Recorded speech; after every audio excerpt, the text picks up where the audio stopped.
शांति। Good morning. 8 जुलाई 2022 प्रातः मुरली। मीठे शिव बाबा बोले, मीठे बच्चे, तुम्हें एक शिव बाबा को ही याद करना है, किसी देहधारी को नहीं। ज्ञान के सिवाय कोई भी व्यर्थ बातें न सुननी है न सुनानी है। आज का प्रश्न, बाप सभी बच्चों को कौन सी वार्निंग देते हैं?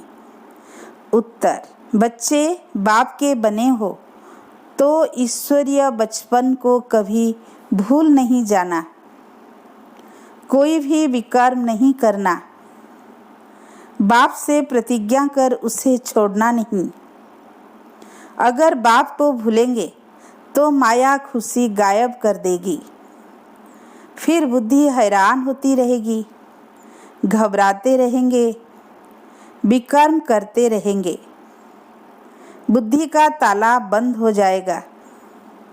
इसलिए शिव बाबा के बने हो तो बचपन सदा याद रखो।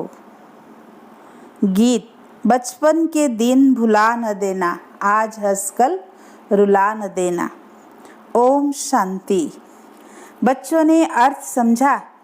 बच्चे सामने बैठे हैं और जानते हैं ब्रह्मा द्वारा वर्षा लेने के लिए हम उनके बच्चे बने हैं, और यह भी अच्छी तरह जानते हैं कि हम निराकार परम पिता परमात्मा की अविनाशी संतान हैं। अब सन्मुख बैठे हैं, दूर होने से कई बच्चे भूल जाते हैं। मित्र, संबंधी, गुरु, गोसाई आदि को देखते हो तो यह बचपन की बातें भूल जाती है। यहाँ जो सन्मुख बैठे हैं वह तो नहीं भूलते होंगे। अविनाशी शिव बाबा से हम स्वर्ग का वर्षा ले रहे हैं, यह तो बड़ी खुशी की बात है ना। हमको शिव बाबा ने अपनाया है, फिर से स्वर्ग के मालिक बनाने। हम मालिक थे, परंतु पुनर्जन्म लेते लेते अब नरक के मालिक बने हैं, फिर स्वर्ग का मालिक बनेंगे। तुम जानते हो शिव बाबा जो निराकार हैं वह इस तन में प्रवेश करते हैं। वह हमें श्रीमत देते हैं कि मुझ निराकार शिव बाबा को याद करो। सभी आत्माओं को कहते हैं क्योंकि वह सर्व का लिबरेटर हैं। लिबरेटर माना सद्गति दाता। मनुष्यों की ही सद्गति करेंगे, जानवरों की तो बात नहीं। लिबरेटर गाइड है मनुष्यों का। उनको नॉलेजफुल ब्लिसफुल कहते हैं। यहाँ तुम सन्मुख बैठे हो तो नशा चढ़ता है। बाबा जानते हैं घर जाने से तुम बच्चे भूल जाते हो, माया भुला देती है। यहाँ तुम्हारी बुद्धि में कोई साधु संत गुरु व लौकिक संबंधी नहीं है, अभी है पारलौकिक संबंध। शिव बाबा इसमें प्रवेश होकर हमको स्वर्ग का वर्षा देते हैं। निराकार को जरूर साकार में आना पड़े। कहते हैं सिकीलधे बच्चे, तुम फिर से स्वर्ग का वर्षा लेने के लिए आए हो। पूछा भी जाता है कि शिव बाबा से आपका क्या संबंध है? तुम कहेंगे हम उनके अविनाशी बच्चे हैं। फिर प्रजापिता ब्रह्मा के साकारी बच्चे हैं, क्योंकि पुनर्जन्म लेते रहते हो। दूसरे जन्म में सब तो बच्चे नहीं बनेंगे। बचपन की यह बातें भूलो मत। हम शिव बाबा के पुत्रे ब्रह्मा के बच्चे हैं। यहाँ आए हो फिर से स्वर्ग का वर्षा लेने, अभी नरक में हैं। तुम अब संगम पर हो, कितनी सहज बात है। बुढ़ियाँ भी धारण कर सकती है, यह भूलना नहीं है। परंतु बहुत हैं जो बाहर जाने से भूल जाते हैं। सारा दिन भूले रहते हैं, वह खुशी नहीं रहती है। फिर कहते हैं बाबा पता नहीं क्या होता है। वास्तव में यह तो बच्चों को बहुत अपार खुशी होनी चाहिए। बाप स्वर्ग का मालिक बनाते हैं, और क्या चाहिए। बाप को भूलने कारण तुम घबराते हो, हैरान होते हो और विकर्म करते हो। यह कोई गुरु आदि नहीं है, यह सत बाप है। बाप बैठ बच्चों को समझाते हैं, तुम शिव बाबा के बने हो ब्रह्मा द्वारा, वह भी बाबा है, यह भी बाबा है। इतने ब्रह्मा कुमार कुमारियां हैं, वर्षा कहाँ से मिलता है? शिव बाबा से। वह तो है ही नई दुनिया का रचयिता। तुम अभी ऐसे बाप दादा के सम्मुख बैठे हो तो बाप समझाते हैं, बच्चे कोई विकर्म नहीं करो। नए आएंगे तो कहेंगे, अच्छा आज प्रतिज्ञा करो मुझे भूलना नहीं है। माया तुमको बार बार भुलाएगी, इसलिए बाप समझाते हैं, वार्निंग दी जाती है। मुरली से भी सब बच्चे सुनेंगे, समझेंगे। बाबा मधुबन में बच्चों को ऐसे बैठ समझाते हैं। तुम जानते हो यह बचपन माया बार बार भुला देती है। बुद्धि का ताला बिल्कुल बंद हो जाता है। आत्मा को जब अतीन्द्रिय सुख मिलता है तो खुशी होती है। अब बाबा मुझे मिला है। बाबा सभी दुखों से लिबरेट करते हैं, क्योंकि वह सुखदाता है। सभी मनुष्यों का वह लिबरेटर है। ऐसे नहीं कि तुम कोई 84 लाख जन्म भोग आए हो। लाखों जन्मों की बात नहीं है, यह तो 84 जन्मों का चक्र है। तुम जानते हो 5000 वर्ष पहले हमारा राज्य था। क्रिश्चियन घराने के 3000 वर्ष पहले हेवन था। फिर हेल कैसे बना, यह कोई भी नहीं जानते। बाप बैठ अच्छी रीति समझाते हैं। इसमें शास्त्रों आदि की कोई बात नहीं। अगर रंग समझते हो, संशय पड़ता है तो भाग जाओ। अरे शिव बाबा तुम्हारा पिता, ब्रह्मा भी तुम्हारा पिता। शिव बाबा कहते हैं, इस ब्रह्मा तन में प्रवेश कर इनको बच्चा बनाता हूँ। फिर इन द्वारा और बच्चे अडॉप्ट करते हैं। उन्हों को शिक्षा दे, फिर स्वर्ग का मालिक बनाते हैं।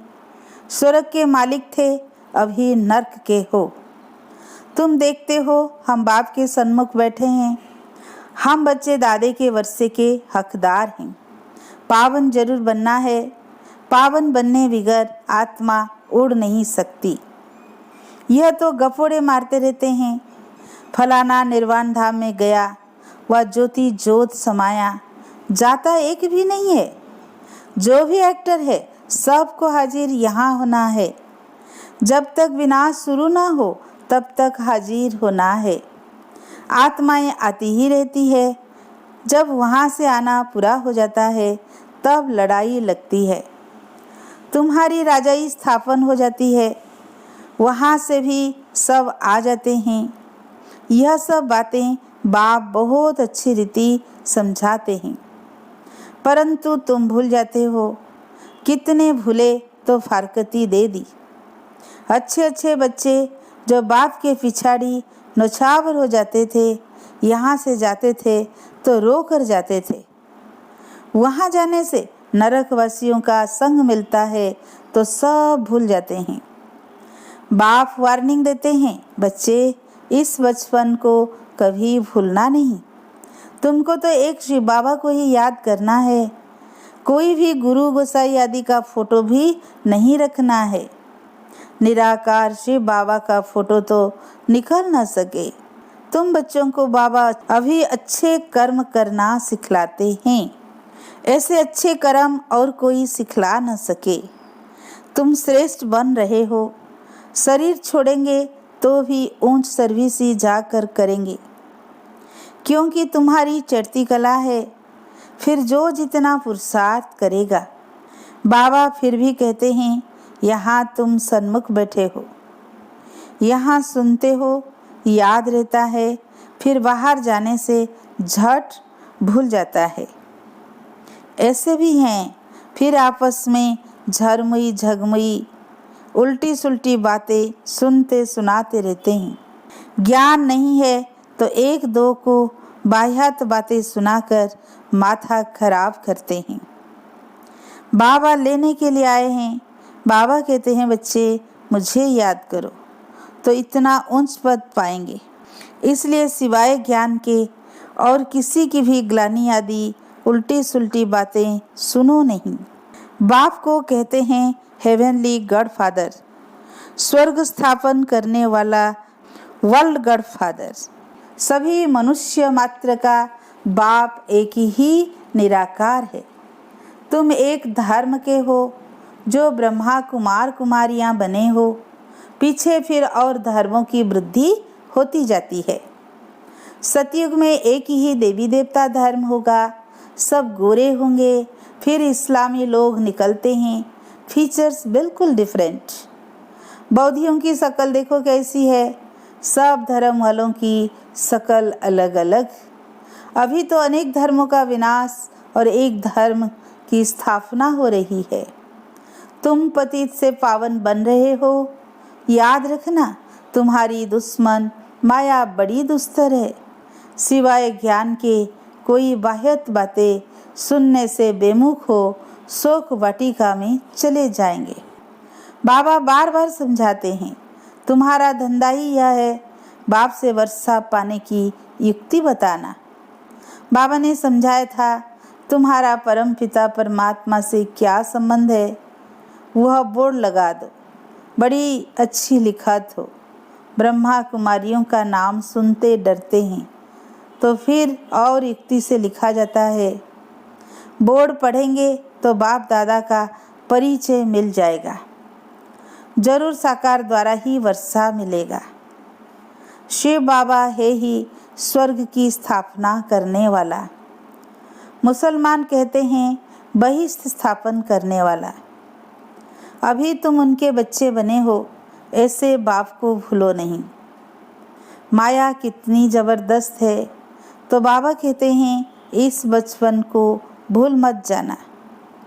बच्चे तो सब है ना, भल कितना बड़ा आदमी होगा तो भी बाबा कहेंगे तुम्हारी माया बड़ी दुश्मन है। बाबा समझाते हैं तुम फालतू बातें नहीं करना। तुम मम्मा बाबा कहते हो तो फॉलो कर उच्च पद पाओ। लाडले बच्चे मुझे याद करो तो विकर्म का बोझा उतर जाए, नहीं तो भोगना पड़ेगा। फिर उस समय बहुत फील होगा। अंत में ऐसी वासना आती है जैसे बहुत समय से भोगना भोग रहे हैं। हिसाब किताब चुक्त होता है, तब सब वापस जाते हैं। वो सारा साक्षात्कार तुम्हें होता रहेगा। अच्छा, मीठे मीठे सिक्की लदे बच्चों प्रति माता पिता बाप दादा का याद प्यार और गुड मॉर्निंग। रूहानी बाप की रूहानी बच्चों को नमस्ते। हम रूहानी बच्चों की रूहानी बाप दादा को याद प्यार गुड मॉर्निंग, नमस्ते नमस्ते।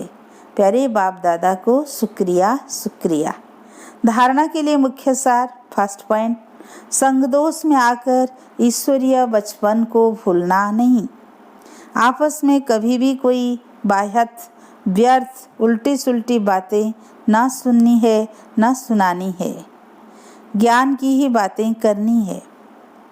सेकेंड पॉइंट, हर एक को बाप से वर्षा लेने की युक्ति बतानी है। मम्मा बाबा को पूरा फॉलो कर उच्च पद का अधिकार लेना है। बाप की याद से विकर्मों का बोझ उतारना है। आज का वरदान, समय के ज्ञान को स्मृति में रख, सब प्रश्न को समाप्त करने वाले स्वदर्शन चक्रधारी भव। जो स्वदर्शन चक्रधारी बच्चे सो का दर्शन कर लेते हैं, उन्हें सृष्टि चक्र का दर्शन स्वतः हो जाता है। ड्रामा के राज को जानने वाले सदा खुशी में रहते हैं। कभी क्यों क्या का प्रश्न नहीं उठ सकता, क्योंकि ड्रामा में स्वयं भी कल्याणकारी है और समय भी कल्याणकारी है।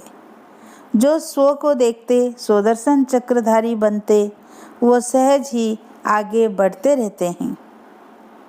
आज का स्लोगन, अनेक आत्माओं की सच्ची सेवा करनी है तो शुभ चिंतक बनो। अच्छा, ओम शांति। मातेश्वरी जी के अनमोल महावाक्य, ज्ञान योग धारणा, जितना इन तीनों बातों पर अटेंशन देंगे तो उन्नति होती रहेगी। इन्हें प्रैक्टिकल जीवन में लाना है।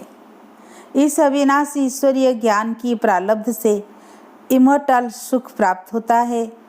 उसको ही देवताई सुख कहते हैं। देवताओं की तो प्रैक्टिकल सुखी जीवन थी। ऐसे नहीं कि जब वो ब्राह्मण थे तब कोई शास्त्र अध्ययन करते थे। उन्हें तो स्वयं गीता के भगवान से सहारा मिला। तो मनुष्य द्वारा बनाए हुए शास्त्रों को हम फॉलो कैसे करें? इस ईश्वरीय सुख का अनुभव अभी प्रैक्टिकल हो रहा है। हम इस दुख के ज़माने से निकल सुख के ज़माने में आ गए हैं। वो दुख का ज़माना अब लौट गया। पहले सुख के ज़माने में थे, वो ज़माना पूरा हुआ तो दुख के ज़माने में आए।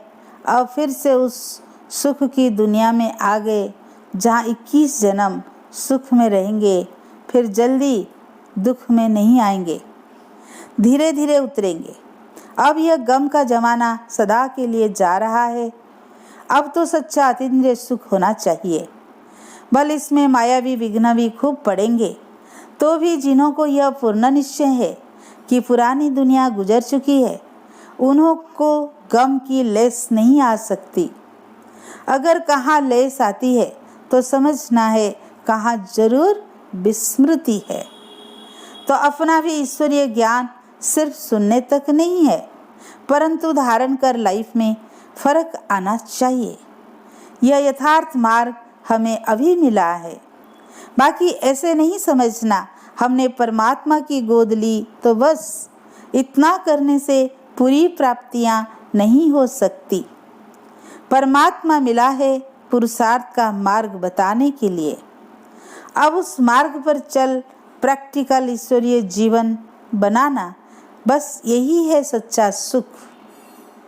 बहुत मनुष्य यह प्रश्न पूछते हैं, जब आत्मा और परमात्मा दोनों अनादि है तो फिर परमात्मा को रचयिता क्यों कहते हैं? परमात्मा को बाप और आत्मा को संतान क्यों कहते हैं?